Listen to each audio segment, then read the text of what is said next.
Hi, and welcome back to Tim Bigham's Options and Volatility newsletter.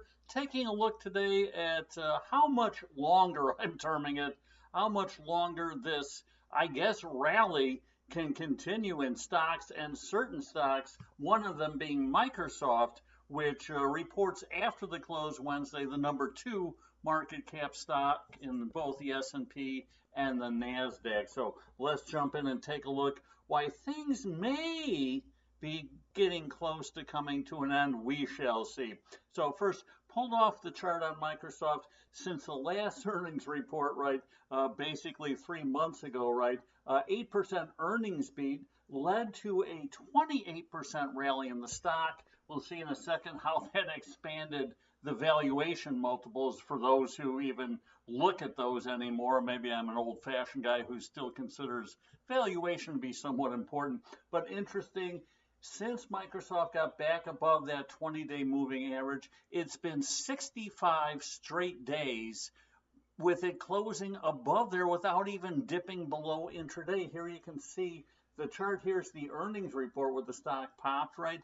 Since earnings, it hasn't dipped below the 20-day moving average, one of the longest runs in stock market history for Microsoft and for the S&P and the NASDAQ as well. So this is getting what I call a creepy kind of rally where it's not moving appreciably higher every day, but it's just not going down, and it's moving basically up a little bit every day, as you can see on the chart here. You can see 9-day RSI finally showing a little bit of weakness after getting maybe a little overbought here. MACD has basically been flatlining since that earnings report lifted the stock higher. Bollinger percent B and Bollinger Bands narrowing, so it's even more important there. You have really not gotten to extremes, certainly to the downside. Haven't been below 50, right, since pre-earnings back here. So this is a very long stretch with Bollinger percent B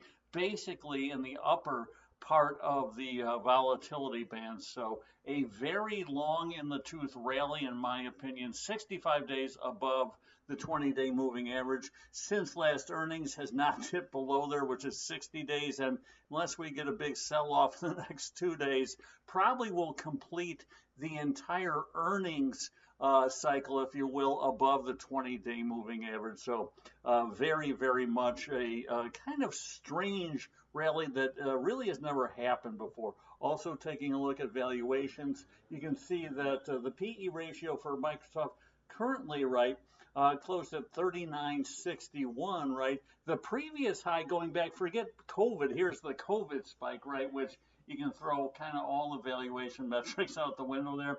But this is the highest now PE ratio basically in Microsoft history over the past 20 years. So valuations getting expensive on a PE basis. You can see here it did almost get to 40 back on July 5th, and that was preceding a 20% plus sell-off in the stock, right? July 5th of 2024.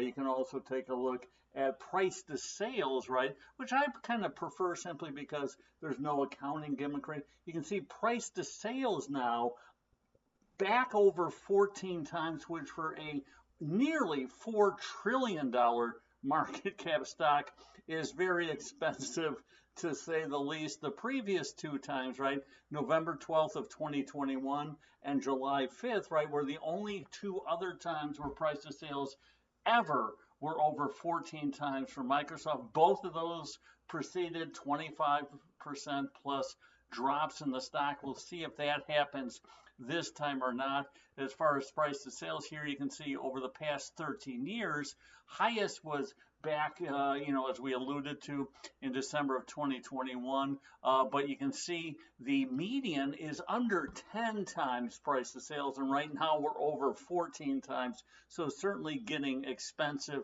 on a valuation basis. And given the fact that highest level of price to sales occurred with the 10-year yield at under 2%. Now we're well over 4% still. Valuation multiples, in my opinion, right, and they certainly haven't been doing them, should contract with interest rates higher, but certainly not doing that. The faith in all things AI leading the charge here. Fed funds rate back then was painted at 0. So, valuation certainly getting rich here. And one of my favorite looks is on the price to free cash flow, highest level by far ever, over at 55 times price to free cash flow. This is just showing how much exuberance is out there for AI. And even on a comparative basis, as we said, Microsoft is the second biggest market cap in the triple Qs, right? The NASDAQ 100.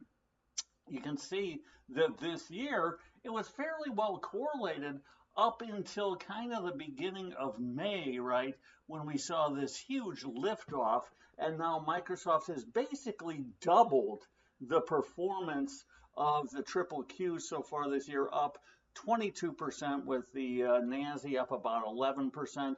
Even more difficult considering it provides such a big weight for the NASDAQ 100, right? So Microsoft getting maybe a little overdone on a valuation basis. So reasons to maybe be a little concerned about Microsoft post earnings.